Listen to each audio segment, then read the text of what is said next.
para sa kanila. Matinding tarayan as the plot thickens sa Beauty Empire. Hindi lang abilidad sa pag-arte ni na Barbie Fortesa, Huwag na huwag mo kong sasaktan! kay Lynn Alcantara, You're a wolf in sheep's clothing! dagdagan pa ng strong female aura ni na Rupa Gutierrez. Wouldn't you be more comfortable at home? Kaysa makita mo yung kagandahan ko this morning? Gloria Diaz, I'll do what I want with my money. Isay Alvarez,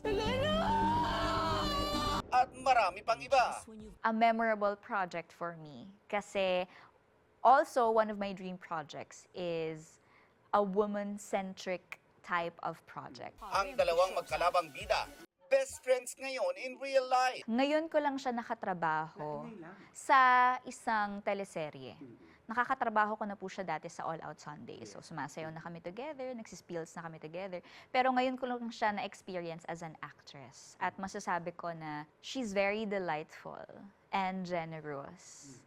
And she's very genuine when it comes to giving emotions sa eksena. Matagal na rin kasi kami magkaibigan ni Barbie. Ever since I started in GMA.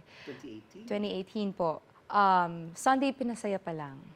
Tsaka si Barbie naman po, madali talaga siyang pakisamahan kapag nagkakaisena pa rin kami. Hanggang ngayon, may onting kaba pa rin at may nginig pa rin sa baba kapag ka-eksena ko si Barbie. Kasi napakagaling po ni Barbie. Pag titingnan ka pa lang niya, iba na. Kahit daw explosive ang mga eksena, they have a funny and happy set. Kylene shares their favorite bonding sesh ni Barbie sa likod ng camera. Lagi po siya nauuna at laging may kape agad ako.